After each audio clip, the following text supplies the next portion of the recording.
आज से एक नई यात्रा पे हम निकलने जा रहे हैं। सत्य तीन प्रकार के हैं। कभी कभी हमें लगे सत्य माने सच होता है, मगर सच तीन प्रकार के हैं।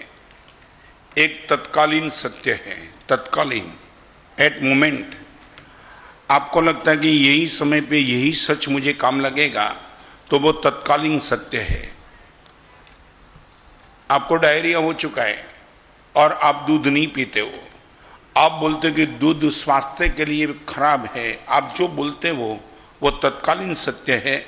डायरिया खत्म होने के बाद आप दूध छोड़ देंगे वो जरूरी नहीं है। तत्कालीन सत्य, एट मोमेंट, एट प्रेजेंट, आपको जो चीज का उपयोग करना पड़ता है वो है तत्कालीन सत्य। रिपीट करना चाहूंगा, एकदम गंभीरता से, विदाउट कमेंट, विदाउट मिमिक्री इस प्रवचन को सुनना है, ताकि आपको मालूम होगा बारिश जब गिरती है ना जम के, तब फसल पैदा नहीं होती है। धीरे धीरे बारिश गिरती है, अंदर तक चली जाती है, तब फसल पैदा होने की एक संभावना होती है। ये प्रवचन बारिश जम के गिरेगी ऐसा नहीं है, एकदम धीरे धीरे।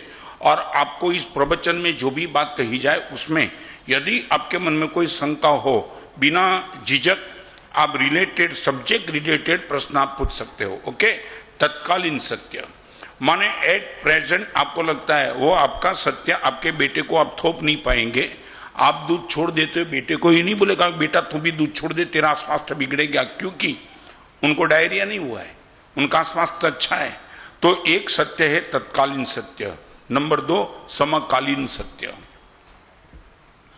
जिन जिन लोगों के पास कॉपी बुक दिए, आप यदि लिखना चाहते हो तो मजे से लिख सकते हो, ताकि आने वाले दिनों में कभी भी आप इनका होमवर्क करना चाहेंगे तो बुक के पेज खोलेंगे तो आपको पता चलेगा ये समकालीन सत्य है। रिपीट करना चाहता हूं, रुपये की नोट समकालीन सत्य है। आपको मालूम होगा 1000 रुपये की नोट को मुरारजी देसाई ने खत्म कर दिया था, मालूम है? तो आपको लगता है कि 1000 रुपये की नोट से जो भी मैं चाहता हूं वो मिल पाऊंगा? Not for ever. समकालीन सत्य जरूर है। गवर्नमेंट ने एक व्यवस्था बनाई, वो व्यवस्था के हिसाब से आपने 1000 रुपये की नोट दे दी और आप उसमें से कुछ लेके आए। ओके। डायरिया हो चुका, आपने दूध छोड़ दिया, वो तत्कालीन सत्य। 1000 रुपये की नोट की जो कीमत है वो क्या है? समकालीन सत्य। और नंबर एक, सर्वकालीन सत्य। सर्वकालीन, at past, at present and future. जीवन में उसको कोई चैलेंज नहीं कर सकता है, वो है समकालीन सत्य, नहीं सर्वकालीन सत्य। सर्वकालीन सत्य क्या है? आत्मा वो सर्वकालीन सत्य है। आत्मा वो सर्वकालीन सत्य है। आत्मा के गुण जो है वो सर्वकालीन सत्य है। उदारता कल भी अच्छी थी, आज भी अच्छी है और आने वाले दिनों में भी अच्छी रहेगी।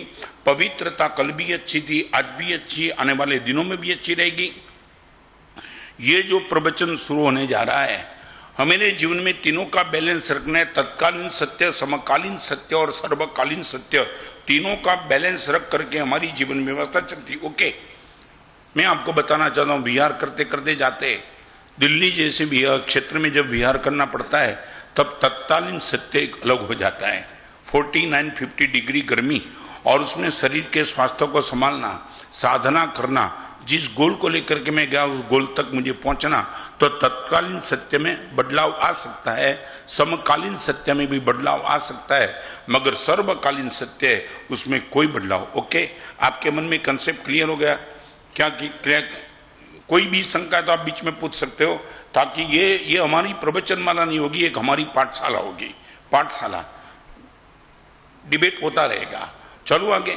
अभी हमारा साधु जीवन, भगवान महावीर के समय में जो साधु जीवन की व्यवस्था बनाई थी, वो व्यवस्था में समय जाते जाते बहुत कुछ बदलाव आते चला, बहुत कुछ बदलाव आया।